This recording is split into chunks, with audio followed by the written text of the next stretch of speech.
안녕하세요. 저는 경기도 신도시에서 미용실을 운영하고 있는 30대 후반의 여자입니다. 이 채널은 저희 미용실에 오시는 단골 고객님을 통해 알게 되었어요. 이 채널에 올라오는 사연들이 재밌다면서 저에게 소개를 해주셨거든요. 퇴근 후에 집에서 짬짬이 재미있게 듣기만 하다가 저도 제 이야기를 여러분들에게 털어놓고 싶은 용기가 생겼습니다. 저는 한번 결혼을 했다가 실패한 경험을 가지고 있는데요. 그때를 생각하면 아직도 가슴이 타들어가는 기분이고 아버지한테 못 볼 꼴 보여드려서 죄송한 생각도 듭니다. 여기에 사연을 적어보내면서 남아있는 앙금을 모두 털어내고 싶어요. 저는 어릴 때부터 가난한 집에서 자랐습니다. 제가 기억하지 못하는 3살 때까지는 전원주택의 부잣집이었다고 하더라고요. 어머니는 항상 친할아버지에 대해 안 좋은 기억을 말씀해주고는 하셨습니다. 너희 할아버지가 노름이랑 여자에 빠져서 사느라 돈 다 날려먹지만 않았어도 너희 아빠가 저렇게 고생은 안 할 텐데. 할아버지가 노름에 빠져 사셨고 모든 재산을 탕진한 후에 세상을 뜨셨다고 했습니다. 그 후에 저희 아버지는 할아버지가 남긴 빚을 갚으며 저와 제 동생을 먹여 살리느라 공사장부터 시작해서 닥치는 대로 일을 하셨어요. 퇴근한 아버지의 손을 잡아보면 항상 거칠게 군살이 돋아있던 기억이 납니다. 어머니는 제가 초등학생이 될 때까지 같이 살다가 가난한 집에 더 이상 못 살겠다며 저희와 아버지를 버린 후에 집을 나갔습니다. 정말 매정한 사람이었어요. 저는 그런 엄마를 처음에는 그리워하다가 원망하면서 지냈습니다. 어머니가 안 계신 빈자리를 제가 채워야 했어요. 어린 나이부터 책임감을 가지고 3살 터울 동생을 돌봤습니다. 아버지는 정말 하루도 쉬지 않고 일만 하셨어요. 저는 어린 마음에도 얼른 어른이 되어서 돈을 벌고 싶다는 생각뿐이었습니다. 하루는 아버지가 공사장에서 일을 하시다가 발목을 접지르는 바람에 2주간 집에만 계신 적이 있어요. 그때 쌀통에 쌀도 다 떨어져서 저는 동생과 함께 주변 이웃분들에게 쌀을 얻으러 다녔습니다. 그러면 한 주먹씩 쥐어서 주시며 불쌍하다고 하셨어요. 아이고, 이렇게 어린 놈들이 고생이네. 너희 엄마는 벌 받을 거야. 반찬도 좀 줄까? 주시면 감사하게 받겠습니다. 나중에 꼭 갚아드릴게요. 괜찮아. 갚기는 뭘 갚어, 이웃끼리. 잘 들고 가라. 그렇게 동생과 함께 얻어온 쌀로 밥을 지어서 억지로 끼니를 때울 수 있었습니다. 그때 아버지가 저희에게 미안하다고 울면서 말씀하셨어요. 유진아, 아빠가 미안하다. 아빠가 얼른 나와서 돈 벌어야 되는데. 저는 그런 아버지에게 씩씩하게 말했습니다. 아빠, 우리는 괜찮아요. 아빠 발목 아픈 게 속상해서 그렇지. 아빠 조금만 고생하시면 제가 어른 돼서 꼭 아빠 짐 덜어드릴게요. 우리 유진이가 언제 이렇게 커가지고 애어른이 다 됐네. 아빠가 미안해. 아빠 얼른 나을게. 정말 괜찮아요. 아빠 걱정하지 말아요. 천천히 나아도 돼요. 서진이 너도 괜찮지? 누나. 아빠가 빨리 나왔으면 좋겠다. 아빠 호.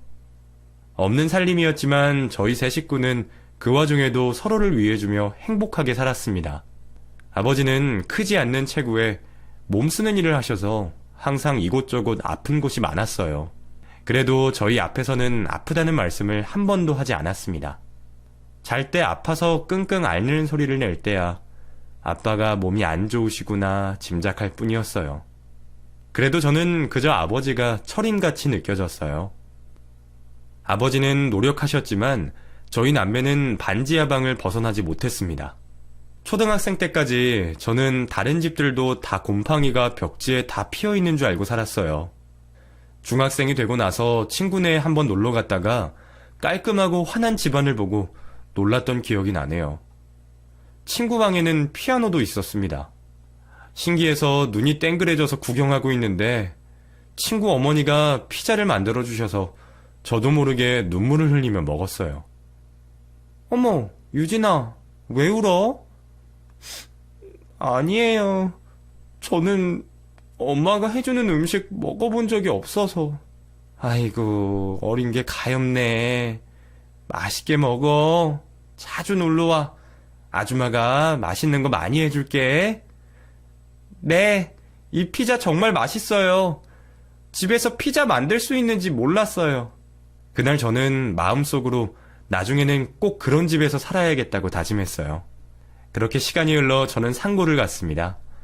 얼른 졸업해서 취업을 하고 싶었거든요. 저보다 3살 어렸던 동생은 공부를 잘했어요. 따로 공부를 시킨 것도 아닌데 항상 전교 1등을 놓치지 않았습니다. 중학생이 되면서 동생은 본인이 공부를 열심히 해봐야 집에서 뒷바라지를 해줄 수 없다는 생각에 공부를 놓을 결심까지 했었어요. 하지만 그런 동생을 제가 잡아주었습니다. 서진아, 너 하고 싶은 공부 마음껏 해. 누나가 돈 벌어서 너 문제집 값은 대줄 수 있어. 그리고 열심히 해서 서진이 너 대학 입학금까지 마련하도록 힘써볼게. 그러니까 포기하지 마. 알았지? 누나도 힘들 텐데. 나 그냥 공부 안 하고 누나처럼 상고 졸업해서 취업이나 할래. 네가 그러면 누나 속상해. 서진이가 갖고 있는 재능이 이렇게 뛰어난데 그게 무슨 소리야. 너 나중에 뭐 하고 싶어? 나는 의사가 되고 싶어. 그래서 아픈 사람들 다 치료해주고 싶어. 정말? 완전 멋진 목표를 갖고 있었네. 근데 무슨 취업이야? 너 꼭 그 꿈 이뤄. 누나는 헤어 디자이너가 꿈이야.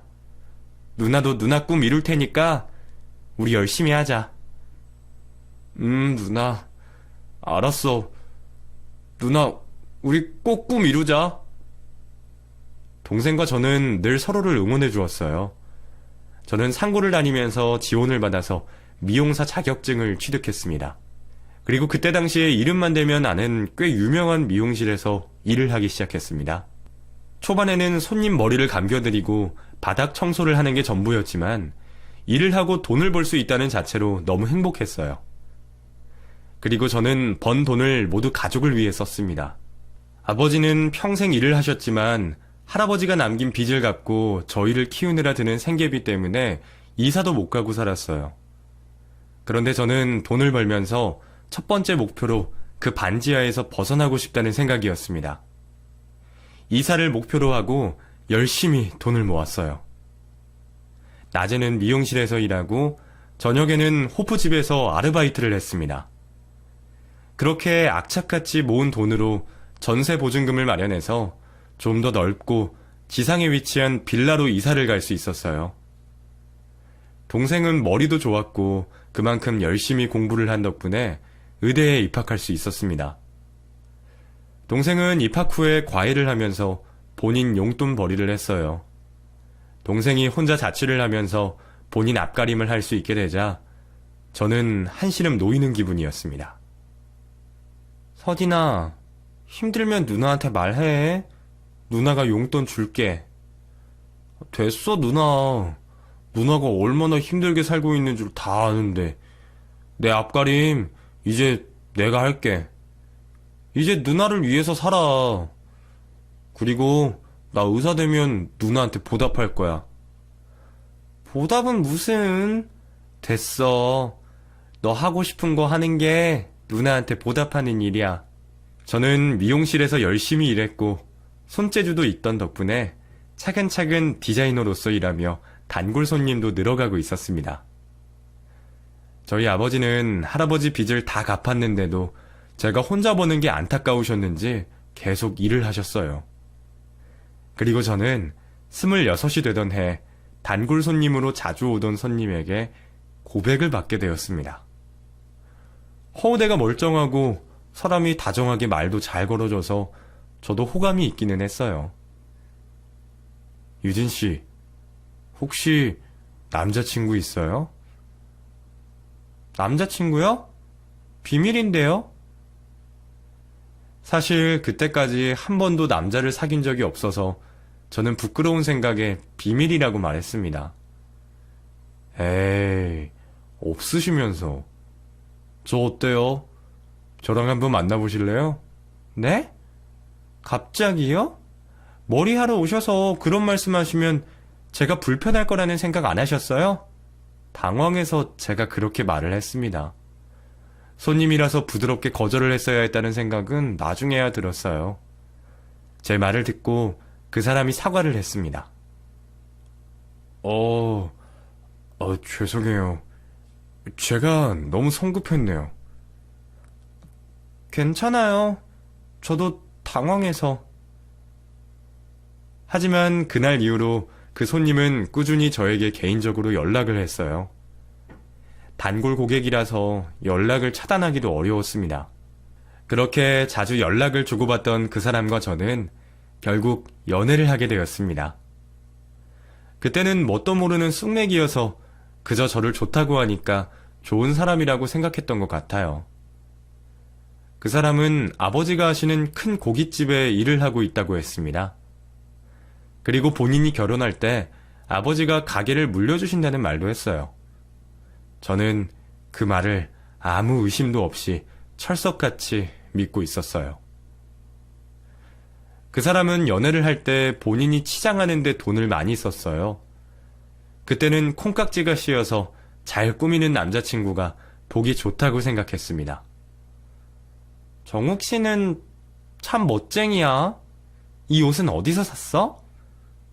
아, 이거? 내가 자주 가는 땡땡인데, 알지? 그 명품. 신상이 나오면 나한테 문자로 알려주거든. 그래서 가서 샀지. 와, 그런 것도 있어? VIP 뭐 그런 건가? 신기하다. 나는 항상 보세 옷만 사 입어서 그런 게 있는 줄 몰랐네. 으이그, 우리 유진이 내가 근사한 선물 한번 해줘야겠네. 귀여워, 정말. 아니야. 나는 비싼 옷 사는 거 못해. 그냥 편한 게 좋아. 그래? 넌 참 검소하다. 난 보여지는 게 중요하다고 생각하거든. 그래서 이번에 차도 바꾸려고. 차? 지금 타는 차도 멀쩡하잖아. 지금 차는 경차라서 가오가 안 살잖아. 내 나이도 이제 20대 후반인데. 차 살 돈은 있어? 솔직히 부모님 식당에서 일하면서 돈 모으기 빠듯하지 않아? 유진아, 우리 식당 어마어마해. 규모도 크고 돈도 많이 버셔. 그리고 내가 모은 돈 날 위해 투자하는 건데 뭐. 아무튼 나 차 바꾸면 여행 가자. 그때는 정말 부자 부모님 손에서 자라서 부족함이 없나 보다 그런 생각을 했어요. 절대 없는 사람이 그렇게 흥청망청 쓰고 살 거라고는 제 상식에서는 생각지도 못했습니다. 그렇게 그 사람과 1년을 연애하고 그 사람이 저에게 먼저 청혼을 했습니다. 저는 그때까지 열심히 돈을 벌어서 저축을 해두기는 했지만 결혼 비용으로 쓸 만큼 돈이 많지는 않았어요. 혼수를 해가기도 어려운 형편이었습니다. 그리고 혼자 계신 아버지와 아직 대학에 다니는 남동생을 두고 결혼을 하는 것이 꺼려졌어요. 그래서 청혼을 받고 나서 얼떨떨한 채로 일주일만 시간을 달라고 말했습니다. 그리고 일주일이 지난 후에 당시 남자친구였던 그 사람이 저에게 찾아와서 닥달을 했어요. 유진아, 너 주려고 산 반지가 쓸쓸하게 날 쳐다보고 있어. 이제 대답해줘. 내가 사실 아직 결혼하기에는 많이 부족한 것 같아. 저는 결국에는 거절 의사를 밝혔습니다. 하지만 남자친구는 제 말에 아랑곳하지 않았어요.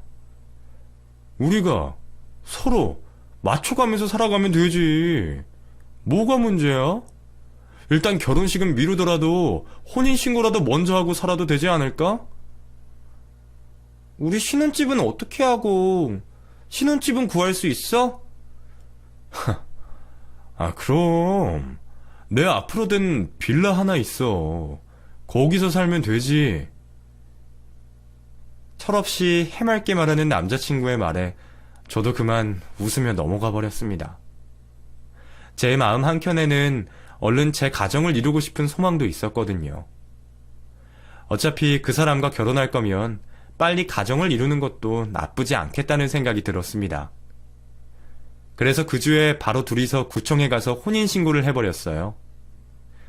정말 저도 제가 왜 그랬는지 지금에 와서는 이해할 수가 없습니다.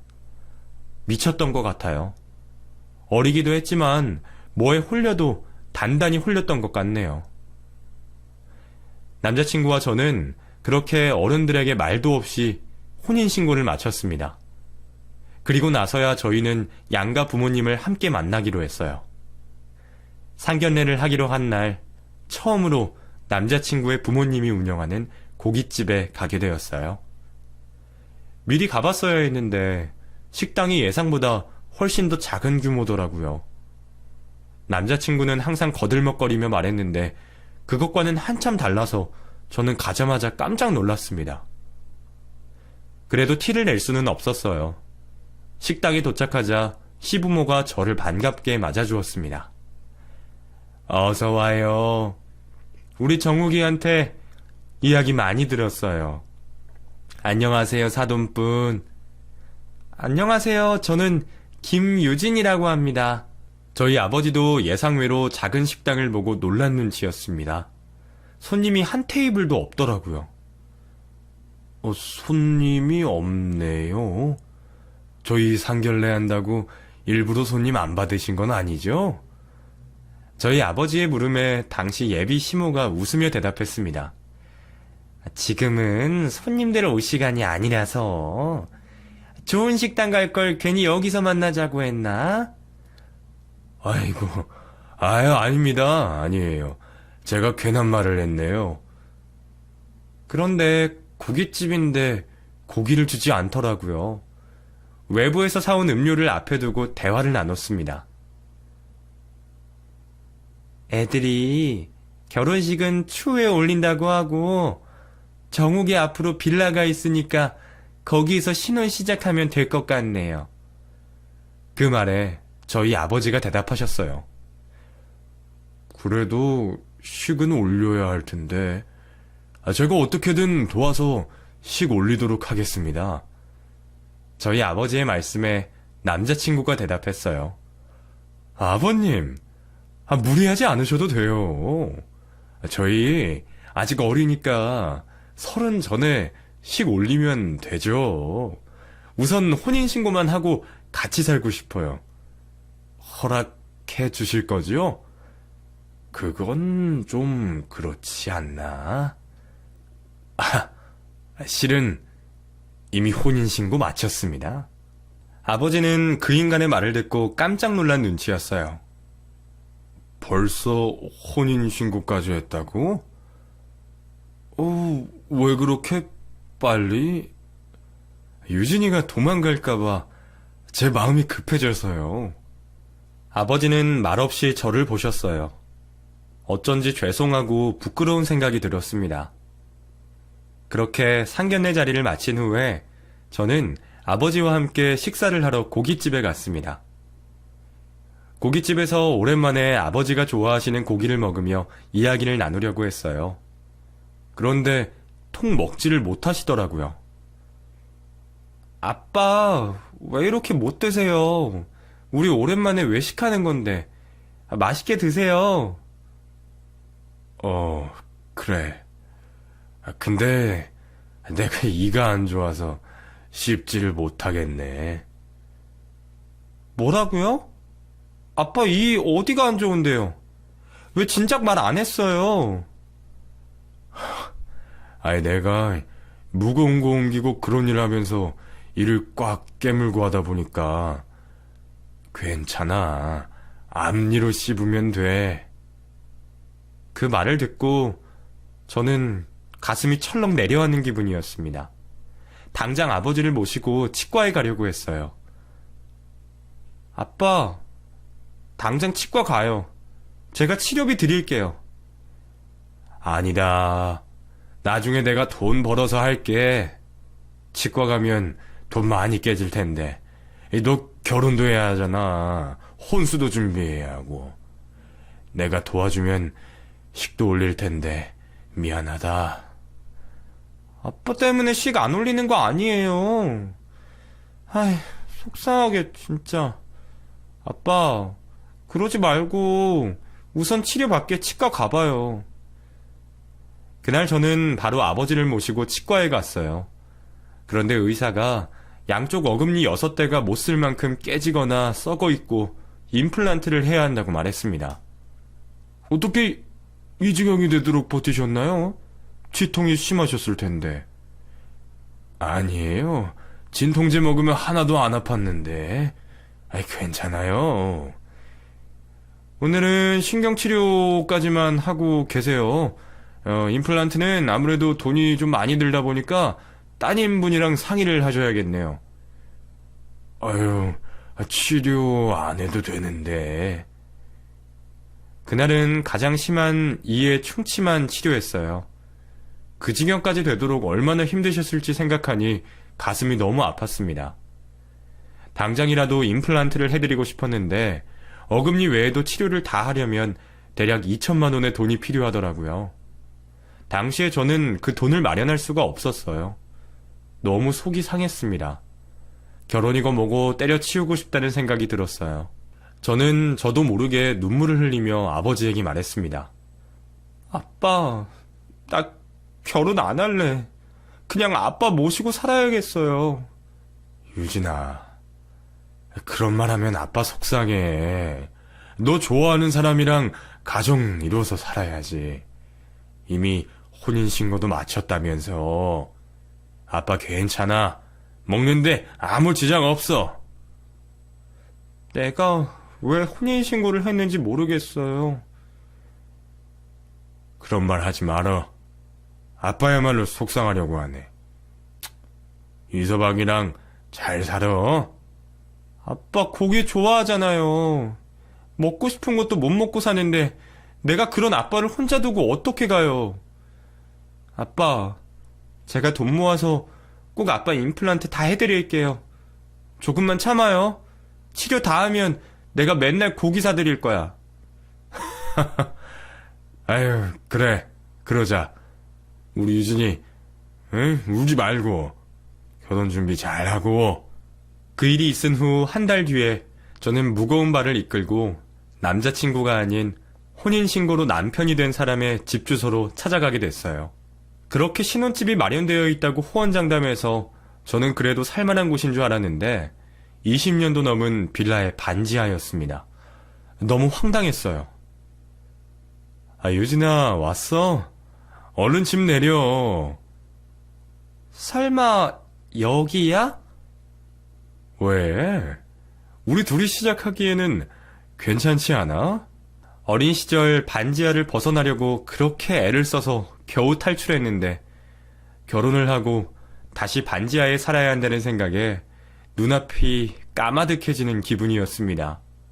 게다가 그 반지하가 본인 명의로 되어 있는 것도 아니었어요. 월세였습니다. 완전히 사기 결혼을 당한 기분이었어요. 울컥한 제가 말했어요. 왜 진즉에 말 안 했어? 정욱 씨가 말한 것 중에 진짜가 하나도 없잖아. 왜 날 속였어? 유진아, 서운하게 왜 그래? 우리 둘이 사랑하는 마음만 있으면 됐지. 같이 살아가면서 열심히 돈 모아서 좋은 집으로 이사 가자. 나 너 놓치기 싫었어. 아무리 그래도 이건 너무 심하잖아. 내가 평생 반지하에서 벗어나려고 얼마나 노력했는데 또 반지... 미안해. 내가 열심히 할게. 나 한 번만 믿어줘라. 빌면서 그렇게 말하는 남편에게 더 이상 뭐라 할 말이 없었어요. 이미 엎질러진 물이었고 저는 둘이 열심히 벌어서 잘 살면 되겠거니 생각했습니다. 그렇게 결혼 생활을 시작했고 저는 바로 아버지 임플란트를 해드리기 위해 한 달에 150만 원씩 적금을 들었어요. 제 월급의 반을 넣는 것이었습니다. 부담이 되기는 했지만 당장 아버지 치아를 치료해드리고 싶은 마음뿐이었어요. 당시 저는 치과에서 아버지의 다 썩고 빠져버린 치아를 본 충격 때문에 그렇게 할 수밖에 없었습니다. 동생은 학업과 아르바이트로 바빠서 얼굴을 볼 시간이 없었어요. 제가 혼인신고를 하고 남편과 살고 있다는 말을 듣고 놀라서 바로 저희 집으로 찾아온 적이 있습니다. 안녕하세요. 처음 뵙겠습니다. 저 유진 누나 동생 김서진이에요. 반가워요. 의대 다닌다면서요? 야, 얘 정말 멋있다. 그럼 이제 내가 매형이 되는 거네. 처남, 정말 반가워요. 예, 진작에 뵀어야 했는데 이제야 뵙네요. 제 동생은 저희 집에 와서 기분이 썩 좋지 않아 보였어요. 제 동생도 반지하에 대한 안 좋은 기억을 많이 가지고 있었거든요. 그런 동생의 마음을 눈치채고 제가 선수를 쳤습니다. 서진아, 누나랑 매형 열심히 벌어서 나중에 좋은 집으로 이사 갈 거야. 원래 신혼은 다 이렇게 시작하는 거니까 괜한 걱정하지 마. 매형은 무슨 일 하세요? 나 부모님 식당에서 일하는데 곧 물려주실 거야. 걱정하지 마, 처남. 내가 누나 행복하게 해줄 거니까. 동생은 그렇게 말하는 남편을 의심스러운 눈초리로 바라보다가 아르바이트를 가야 한다며 자리에서 일어났어요. 매형, 그럼 저희 누나 잘 부탁드릴게요. 누나도 무슨 일 있으면 바로 연락해. 무슨 일 있겠어? 괜찮아. 우리 서진이 공부하고 일하느라 힘들었겠네. 누나가 용돈 좀 줄까? 아니야. 내가 바빠서 아버지한테도 못 가보고. 조만간 같이 밥 먹자. 나 갈게. 동생이 떠난 후 남편은 싱글벙글해서 의사처남도서 든든하다느니 그런 말들을 했습니다. 그리고 다음날 주말이어서 남편과 함께 마트에 장을 보러 갔어요. 그런데 장을 다 봤는데 돈을 낼 생각을 하지 않더라고요. 정욱씨, 카드 없어? 나 지갑 안 가지고 왔는데. 유진이 네가 계산해. 우선은 제가 계산한 뒤에 생활비 이야기를 해야겠다고 생각했습니다. 그리고 집으로 와서 밥을 차려 먹고 같이 커피를 마시며 저는 한 달 생활비에 대한 이야기를 나눴어요. 월세 50에 이런저런 공과금이랑 생활비 하면 한 달에 120은 기본으로 필요하겠다. 각자 60씩 내기로 하자. 60이나? 너 돈 많이 벌잖아. 나 아직 식당 운영하는 건 아니라서 돈 없는데. 뭐? 그게 무슨 말이야. 나 그리고 아버지 임플란트 해드려야 해서 적금 붓고 있어. 생활비는 반반씩 내야지. 너는 결혼을 했으면 새로운 가정에나 신경 쓰지. 아버님 임플란트는 왜 해드리냐? 그 말을 듣고 갑자기 화가 치밀어 오르더라고요. 그래서 소리를 질렀습니다. 결혼은 했어도 우리 아버지야. 평생 일만 하시면서 사시느라 치아가 다 못 쓰게 되는데 그 정도는 당연히 해드려야지. 당신이 해드리는 거 아니면 딴소리 하지 마. 알았어.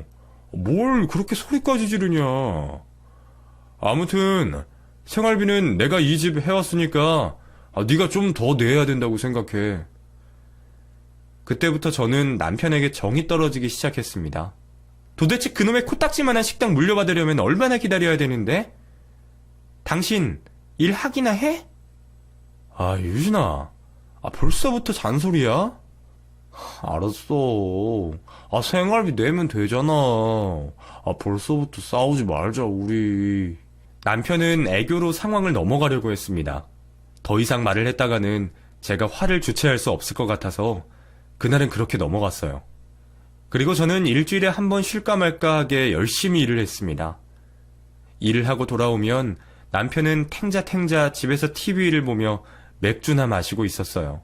집에 없는 날에는 혼자서 차를 타고 드라이브를 갔다고 말하곤 했습니다. 한량도 그런 한량이 없었어요. 그나마 생활비는 결혼 후 3달까지는 주더니 그 이후로는 뚝 끊겼습니다. 불만만 쌓여가던 어느 쉬는 날에 남편과 남편 차를 타고 마트에 갔습니다. 남편은 평소에 차를 좋아했어요. 인터넷으로 차를 검색해보는 게 취미였습니다. 그러면서 차를 바꿔야겠다고 매번 이야기를 했어요. 아, 이놈의 똥차. 이제 바꿔야 할 것 같은데. 왜? 잘만 굴러가는데. 그게 아니라, 얼마 전에 친구를 만났는데 다들 고급 승용차 타고 다니더라고. 창피해서 죽는 줄 알았어. 사람이 자기 분수에 맞게 사는 거지. 뭘 비교를 하고 그래. 그래도 당신 그런 허튼 생각하지 말고 생활비 벌 궁리나 해. 도대체 일을 하고 있긴 한 거야?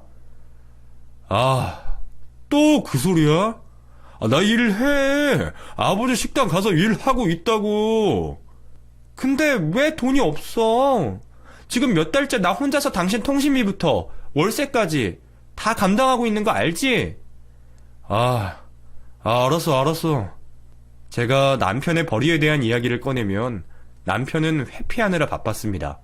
붙잡고 진지하게 이야기를 나눠야 하는데 저도 일하느라 피곤해서 그럴 여력도 없었어요. 점점 그 사람에게 실망만 하게 되었고 결혼을 후회하기에 이르렀습니다. 그렇게 쇼윈도 부부처럼 지내며 어느덧 결혼한 지 1년이 되던 날에 저는 드디어 적금으로 아버지의 치아 치료를 해드릴 수 있게 되었어요. 쉬는 평일에 적금을 깨서 아버지에게 드리려고 신이 났습니다. 아버지, 잘 지내고 계시죠? 유진아. 아버지 잘 지낸다. 요즘에 바빠서 통 찾아뵙지도 못하고 죄송해요. 이는 어때요? 괜찮아. 가끔씩 쑤시기는 하는데 진통제 먹으면 금방 낫는다. 아버지, 저 내일 적금 만기예요. 그걸로 아버지 치아 치료 싹 해드릴게요.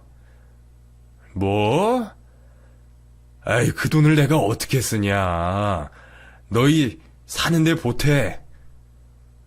그런 말씀 마세요. 저 지금 너무 신나요. 아버지 치아 다 치료하면 우리 맛있는 고기 먹으러 가요. 설레는 마음으로 그날 일을 마치고 집으로 돌아갔습니다. 그런데 남편이 집에 없더라고요. 그리고 저녁이 되어서 돌아온 남편이 밖으로 나와보라며 전화를 걸었습니다. 유진아, 잠깐 나와봐. 보여줄 게 있어. 뭔데? 저는 귀찮은 마음으로 밖으로 나갔어요. 그런데 웬 고급 승용차가 한 대 서 있고 그 앞에서 남편이 싱글벙글 웃고 있더라고요. 이게 뭐야? 무슨 차야? 유진아, 고마워. 네 덕분에 나 차 바꿨어. 뭐? 내 덕분에? 그게 무슨 소리야? 우리 결혼기념일이잖아. 너 모아둔 적금으로 내가 차 바꿨는데 어때? 잘했지? 그 말을 듣고 하늘이 무너지는 줄 알았습니다. 저는 남편의 가슴을 후려치며 말했어요. 당신 정말 미쳤어. 그 돈이 무슨 돈인 줄 알고 그런 짓을 해. 왜? 너 돈 많이 모아놨더라. 그거 나 차 바꿔주려고 모은 거 아니야? 내가 항상 차 바꾸고 싶다고 말했잖아. 그거 우리 아빠 임플란트 해드릴 돈이야, 인간아. 어떻게 할 거야? 당장 물러. 모르긴 어떻게 물러. 이미 다 계약도 하고 돈도 지불했는데. 아버님 이빨은 나중에 치료해 드리자. 제가 아무리 때리고 난동을 피워도 해맑게 웃고 있는 남편의 모습을 보고는 오만정이 다 떨어졌습니다. 나 당신이랑 이제 못 살겠어. 이렇게 무책임한 인간이랑 내가 어떻게 살아? 이혼하자. 이혼? 내가 이혼을 왜 해? 절대 못하지. 유진아, 고작 이 차 한 대 뽑은 것 가지고 이혼이 웬 말이야. 흥분을 좀 가라앉혀봐. 고작? 그 돈이 내가 어떻게 모은 돈인데. 우리 아버지 좋아하시는 고기 맛있게 드시는 거 보고 싶어서 임플란트 치료해드리려고 열심히 모은 돈이라고. 당신이 결혼해서 뭘 했어? 그렇게 철없는 남편을 믿고 덥석 혼인신고를 하고 같이 산 저 스스로가 원망스러웠습니다. 저는 길바닥에 주저앉아서 엉엉 울었어요. 남편은 당황했는지 어쩔 줄 몰라 하더라고요. 유진아, 미안해. 일단은 집에 들어가자. 그 돈이 어떤 돈인데? 도저히 못 참아. 저는 그 길로 바로 이혼 전문 변호사를 찾아갔습니다. 남편이 살림을 등한시하고 제 적금을 몰래 깬 증거를 다 가지고 갔어요. 변호사는 제가 이길 확률이 높다고 말해주었습니다. 그리고 일주일 후에 이혼 소장이 나왔다는 소식에 변호사 사무실로 달려가서 소장을 받아 나왔습니다. 집으로 돌아갔더니 남편은 세상 모르고 잠을 자고 있더라고요. 해가 중천에 떴는데도 전혀 깰 기미가 없었습니다. 남편의 자는 모습이 어찌나 얄밉던지. 저는 차키를 가지고 나가서 그대로 아버지가 일하고 계시던 폐차장으로 끌고 갔어요. 그리고 남편에게 전화를 걸었습니다. 몇 번을 한 후에야 전화를 받더라고요. 여보세요? 아직도 자니? 유준아, 왜? 우리 아버지 일하는 곳 알지? 모르는데? 주소 찍어줄 테니까 얼른 와. 내가 준비한 게 있어. 그렇게 말하고 전화를 끊자 잠시 후에 남편에게 전화가 왔어요. 유진아, 나 차가 없는데? 네가 가지고 갔어? 그놈의 차 내가 가지고 왔거든? 재밌는 거 보여줄 테니까 얼른 와. 너 설마 하지 마. 내가 뭘? 얼른 와. 그리고 저는 아버지가 일하시는 폐차장에 남편의 차를 폐차시켜달라고 이야기를 했습니다. 아버지는 새 차를 왜 폐차하냐고 놀라서 물으셨고, 저는 남편과 살면서 겪은 일들을 다 말씀드렸어요. 아버지도 화가 나셔서 어쩔 줄 몰라 하셨습니다. 그놈의 새끼, 정말. 내가 가만 안 둬. 아버지, 제가 죄송해요. 제가 잘 처리할게요. 그래, 알았어.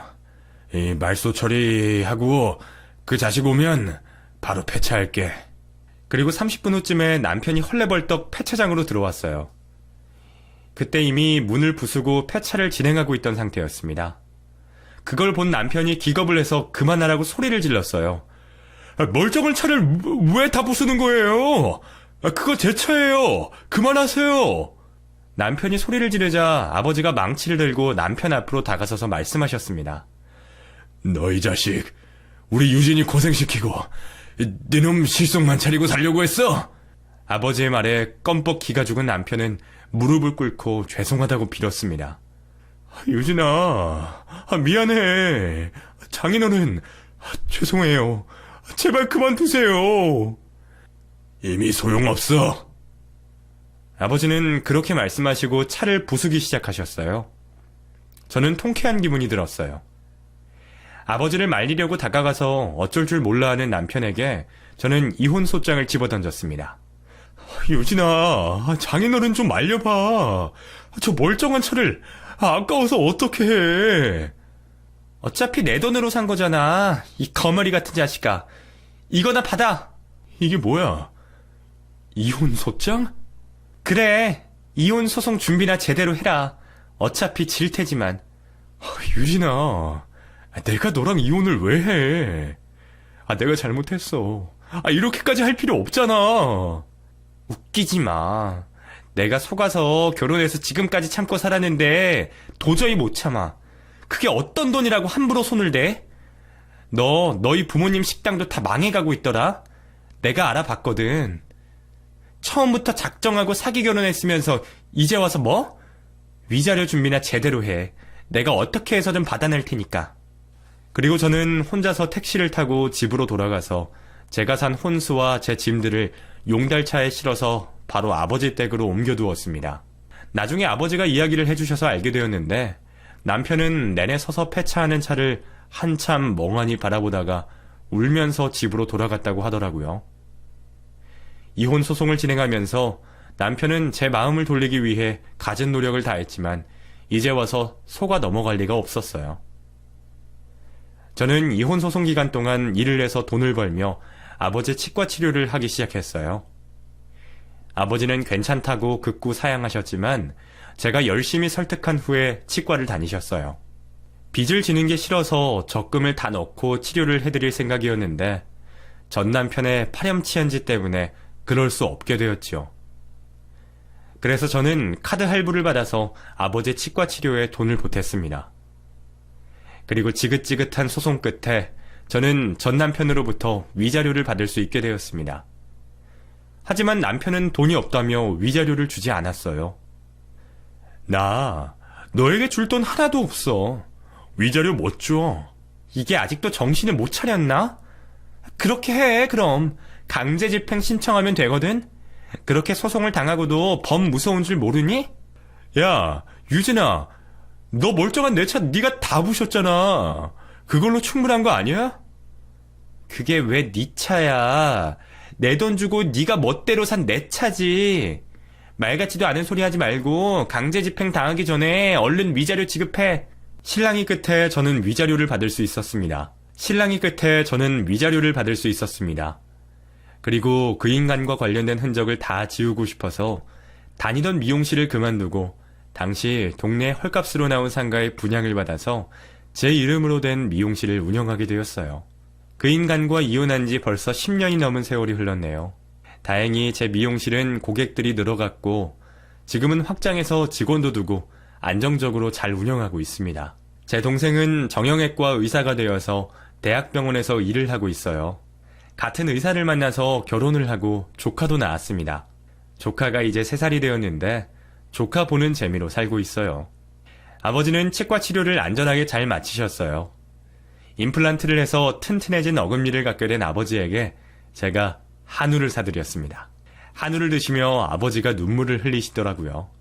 유진아, 내가 딸 덕분에 이렇게 호강을 다하네. 고마워. 아빠도 참. 아빠, 그동안 고생 많이 하셨어요. 이제는 쉬면서 취미생활도 하고 저랑 행복하게 살아요. 나 아직 건강한데? 일해야지. 아빠, 제발, 딸 소원. 이제 쉬면서 편하게 사세요. 우리 서진이도 의사 돼서 아버지한테 효도한다고 저렇게 난린데 우리 마음 좀 편하게 해주세요. 그래, 알았어. 자식들 생각하면서 내가 열심히 놀아볼게. 진짜죠? 말로만 그러지 마시고 일하지 마세요. 등산 같은 거 어때요? 밥 먹고 등산화 사러 가요.